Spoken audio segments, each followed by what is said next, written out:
Marcos capítulo de número 5, versículo de número 27, que diz assim: quando ela tinha ouvido falar de Jesus, veio por detrás comprimida e tocou nas suas vestes, porque ela dizia: se eu tão somente tocar, aleluia, se eu tão somente tocar, eu serei curada. glória a Deus. Imediatamente a fonte do seu sangue secou e ela sentiu no seu corpo já estar curada daquela aflição. E Jesus, no mesmo instante, sabendo que saíra a virtude de si mesmo, voltou-se para a multidão e disse: quem tocou nas minhas vestes? E disseram os seus discípulos: tu vês que a multidão te aperta e dizes: quem me tocou? E ele olhava em redor para ver aquela que tinha feito isso, mas a mulher, atemorizada e trêmula, sabendo o que foi feito a ela, aproximou-se e caiu no chão diante dele e disse-lhe toda a verdade.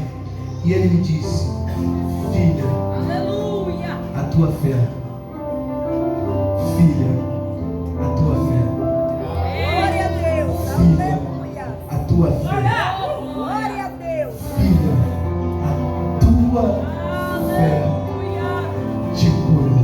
glória a Deus, aleluia. Põe sua Bíblia sobre o banco, rapidinho, preciso fazer essa oração. Feche seus olhos.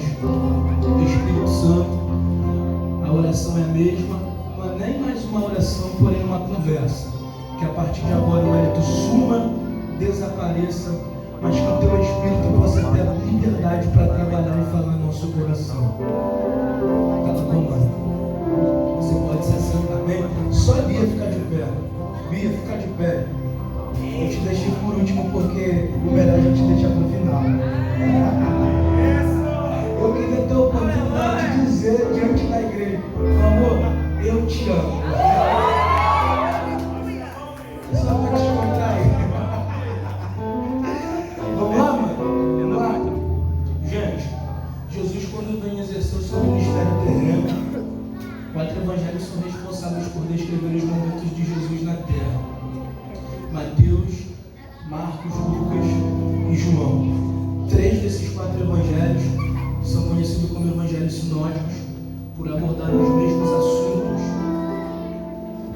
Eles se concentram no discurso público, se concentram nos milagres, se concentram nas parábolas. Se a gente parar para analisar, o único evangelho que não se concentra no discurso, nos milagres e nas parábolas é o evangelho de João. Porque João, ele tem a finalidade de apresentar o seu evangelho como identidade de Jesus sendo Filho de Deus.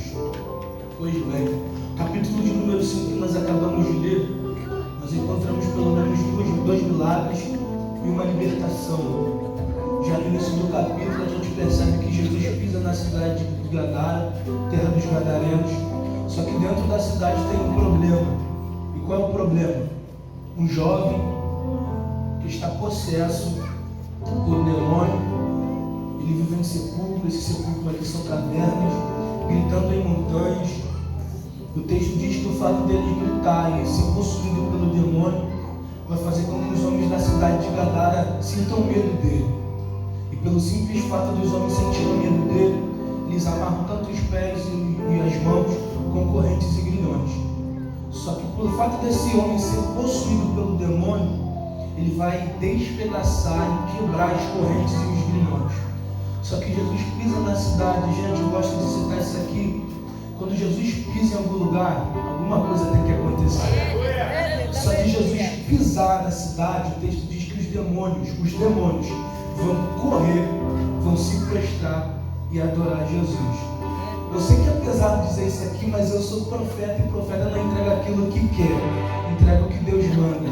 A gente para analisar que até os demônios conseguem adorar melhor do que muita gente. Até os demônios conseguem adorar melhor do que muito crente. Porque enquanto muito crente depende de alguém pegando o microfone para cantar, pregar e dirigir, para adorar, os demônios nos ensinam que só o pisar de Jesus é suficiente para fazer o que eles fazem. Jesus liberta esse homem a ponto de que quem olha para ele não enxerga a expectativa de vida. Vai ver ele sentado, vestido em completo juízo. Você vai rodando no lugar já, só retalho, gente. Já já você vai poder dar no lugar. Pois bem, Jesus liberta esse homem, entra no barco, atravessa para o outro lado. Jesus chega em terra de novo e de repente um homem, que é chefe da sinagoga, conhecido como Jairo, vai fazer um convite para Jesus. E o convite é: Jesus, vamos até a minha casa, porque na minha casa tem alguém que está à beira da morte. Na minha casa tem alguém que está prestes a morrer. Quem é? A minha filha. Jesus vai aceitar o convite. O texto diz que Jesus está indo para a casa de Jairo. Só que o autor do texto diz que enquanto Jesus está indo para a casa de Jairo, a multidão está apertando ele. Então eu gosto dessa expressão que o autor usa para classificar a multidão. Porque quando ele quer mostrar que a quantidade é grande, não tem como revelar um número exato, ele diz: por ser muita gente, é multidão. Então eu aprendi que no ambiente que Jesus está tem muita gente, mas todo mundo faz a mesma coisa, que é apertar. No ambiente que Jesus está tem muita gente, mas todo mundo com a mesma perspectiva, que é apertar.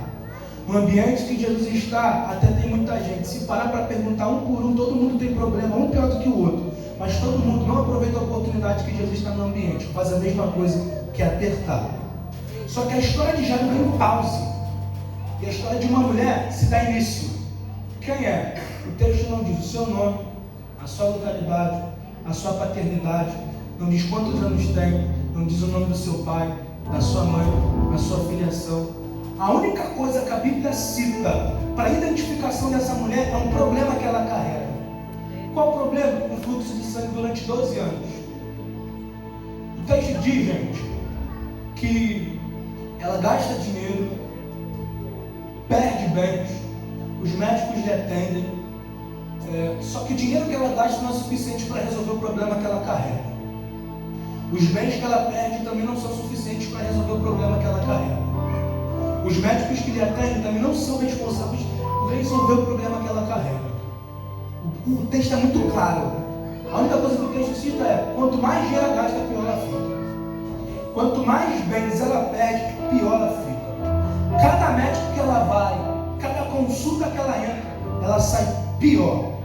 Só que um dia, pastor, ela vai escutar que Jesus vai passar no ambiente. Aleluia. Aí ela vai declarar: se eu, tão somente, tocar, eu serei curado. Aleluia.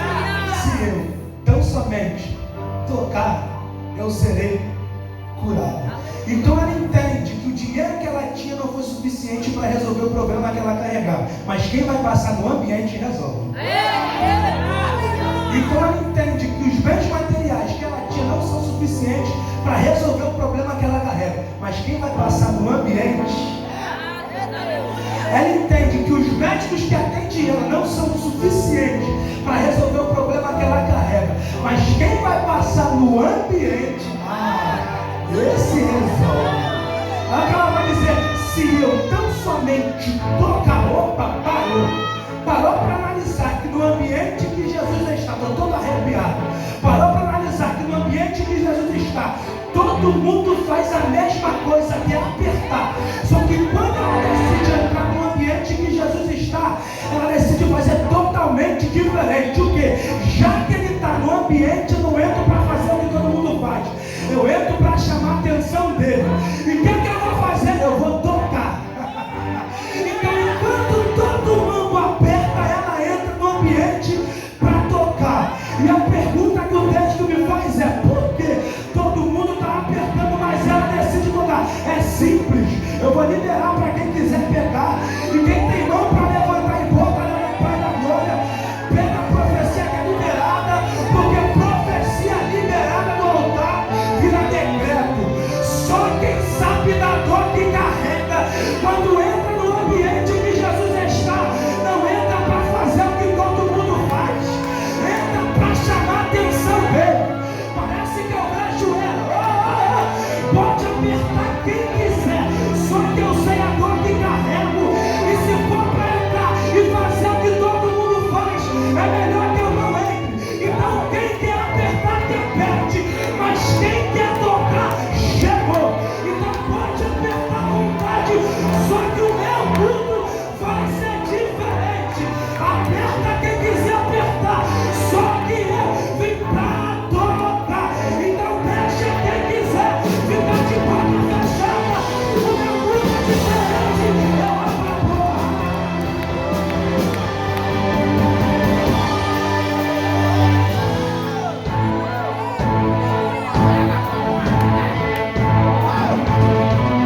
passar no ambiente, ela decide fazer totalmente diferente do que todo mundo faz? É simples, porque ela entende quem está passando no ambiente. E quando a gente entende quem é o dono do ambiente e quem está passando dentro do ambiente, reconhece que não tem dificuldade maior do que o nome dele. Aleluia! Tu me prova, eu te provo. Agora a gente passa na Bíblia. Êxodo capítulo de número 3, versículo de número 14. O texto diz que Moisés está fugitivo. De repente ele aparece em cima do monte, apacentando os rebanhos do seu sogro Jetro. Ele vai ver uma sarça que pega fogo, porém não se consome. O que chama a atenção aqui não é a sarça que pega fogo. O pastor sabe melhor do que eu, porque ele é meu professor. Sarça pegar fogo no deserto é normal demais. O que não é normal é a sarça pegar fogo, mas o vento que bate no deserto não apaga o fogo que ela pega. Então sarça pegar fogo no deserto é normal demais. O que não é normal é a ventania que bate no deserto, mas não apaga o fogo dela. Moisés tem a intenção de chegar perto.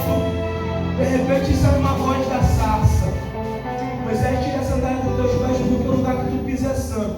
Há muitos erros de interpretações teológicas, porque tem muita gente que diz que Deus manda Moisés retirar a sandália dos pés, porque a sandália carrega pecado. Gente, a gente precisa entender que sandália é objeto e não tem a intenção de carregar pecado.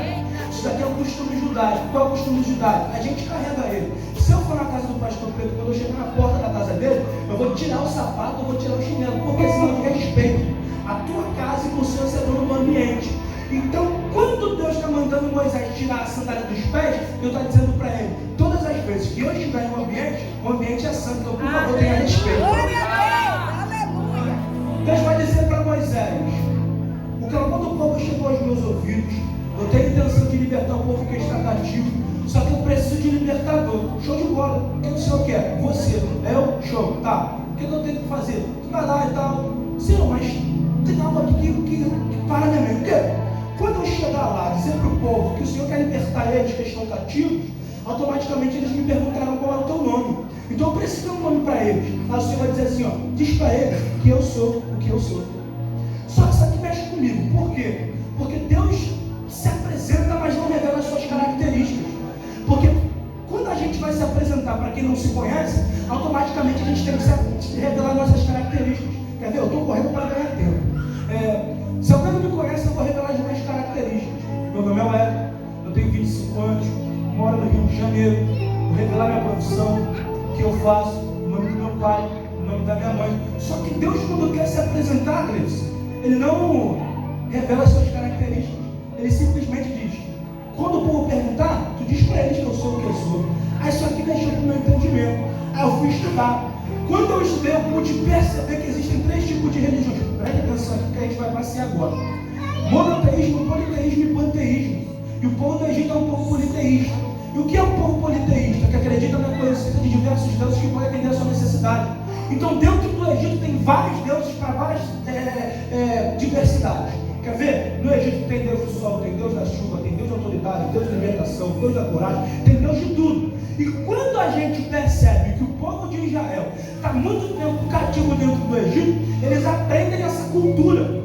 Então, a gente parando para analisar o contexto, o povo de Israel está dentro do Egito precisando de tudo: força, autoridade, libertação, coragem, intrepidez, ousadia. Então há uma necessidade de Deus se apresentar com um nome para atender todas as necessidades dele. Foi aí que eu entendi o porquê Deus se apresenta dizendo: eu sou o que eu sou. Porque Deus estava querendo dizer para Moisés: Moisés, quando o povo perguntar qual é o meu nome, tu dizer eu sou o que eu sou, eles vão entender. Ah, entendi. O que é que tu entendeu? Quando Deus se apresenta como eu sou, Ele está dizendo: eu sou o que vai atender todas as tuas necessidades. Se precisar de força, eu sou Deus da força. Se precisar de coragem, eu sou Deus da coragem. Se precisar de autoridade, eu sou Deus da autoridade. E lá vai. Só que Jesus vem para fazer a conectividade. Lembra que eu disse que João quer fazer com que o seu material seja exclusivo? E a identidade dele é apresentar Jesus como Filho de Deus. Aí Jesus vem exercer o seu ministério e faz a conexão com o Pai. E qual é a conexão? Vamos lá? João capítulo de número 4, versículo de número 26. Eu sou o Messias prometido. João capítulo de número 6, versículo de número 35. Eu sou o pão da vida. João capítulo de número 8, versículo de número 12. Eu sou a luz do mundo. João capítulo de número 10, versículo de número 7. Eu sou a porta das ovelhas. João capítulo de número 10, versículo de número 11. Eu sou o bom pastor e o bom pastor da sua vida pelas ovelhas. João capítulo de número 11, versículo de número 25.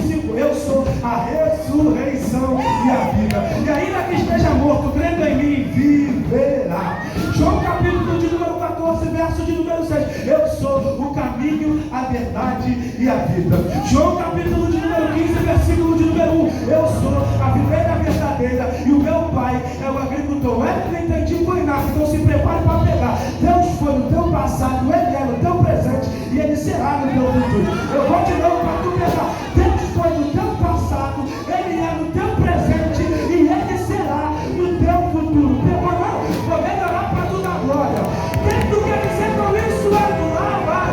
Eu não sei quem vai pegar isso aqui, mas quem entende quem Ele é, não vai se prostrar diante da dificuldade. E aí, Ele foi no teu passado, Ele é no teu presente e Ele será no teu futuro. Eu vou de novo. Ele foi no teu passado, Ele é no teu presente e será no teu futuro. Ele foi no teu passado, Ele é no teu presente e será. Mas o meu passado não foi bom, não tem problema. Ele apaga o passado para se apresentar no teu presente e lá no teu futuro. Mas o meu presente não está bom, não tem problema. Ele apaga o teu passado, se faz presente agora para lá no teu futuro. Tu pode não ter tido um passado bom, mas quem entende quem Ele é, reconhece, não tem dificuldade maior do que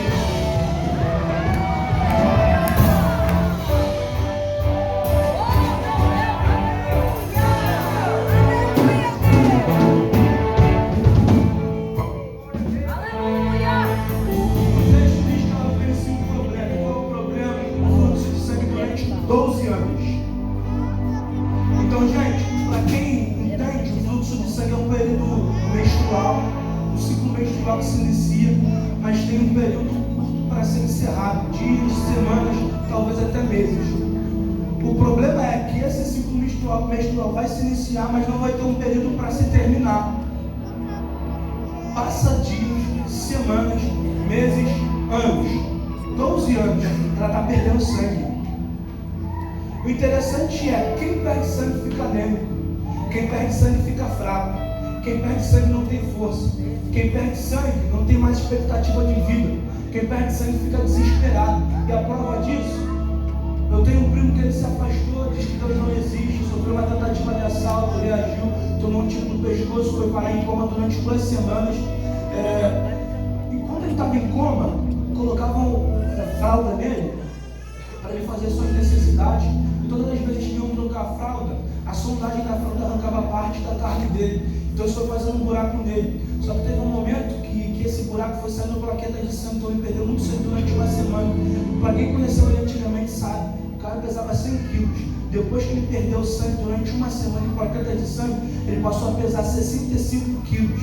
Interessante é, quando ele acordou, perdeu tanto sangue, ele não conseguia ficar de pé, não conseguia comer, não conseguia andar, não tinha força, estava desesperado. Então, se para uma semana perder sangue é desesperador, se para uma semana perder sangue e ficar fraco, imagina durante 12 anos. Então, gente, parou para analisar a realidade dessa mulher? Está fraca, desesperada, anêmica, sem expectativa, tudo de cabeça para baixo, não tem esperança, está limitada, não tem como fazer nada. Só que o texto diz, quando ele escuta que Jesus vai passar no ambiente, olha, se eu tão somente tocar. Gente, isso aqui mexe comigo, está fraca, mas não deixa de tocar em Jesus. Desesperada, mas não deixa de tocar em Jesus. Tudo de cabeça para baixo, mas não deixa de tocar em Jesus. A cara está desesperada, mas não deixa de tocar em Jesus. Ué, e por quê? Porque quem reconhece quem ele é, entende que não tem dificuldade maior do que ele. E aí, ué, ele entende, eu perco força, mas a oportunidade de tocar nele eu não perco. Eu perco dinheiro, mas a oportunidade de tocar nele eu não perco. A cara está de cabeça para baixo, mas a oportunidade de tocar nele, perco não. Está tudo dando errado, mas a oportunidade de tocar nele, eu não perco. O hálito, estou indo para o hospital, mas a oportunidade de tocar nele, eu não perco. O hálito, o médico disse que é meu último dia, mas a oportunidade de tocar nele, eu não perco. O hálito,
passa e vai começar pelo altar.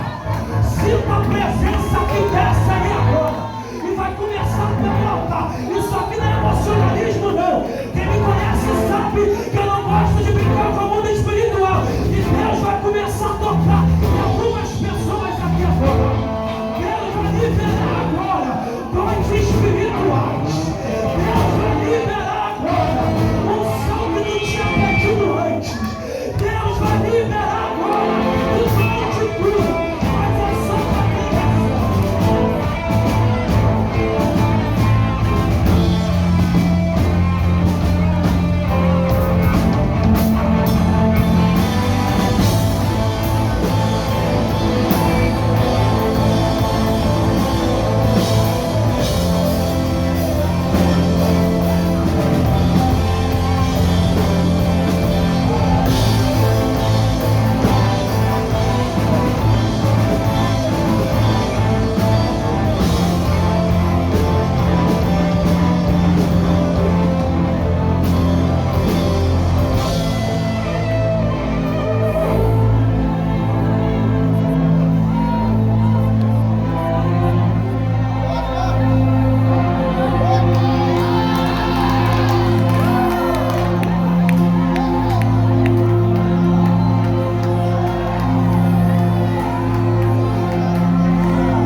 Mas a gente sozinho consegue parar só para chamar a atenção dele.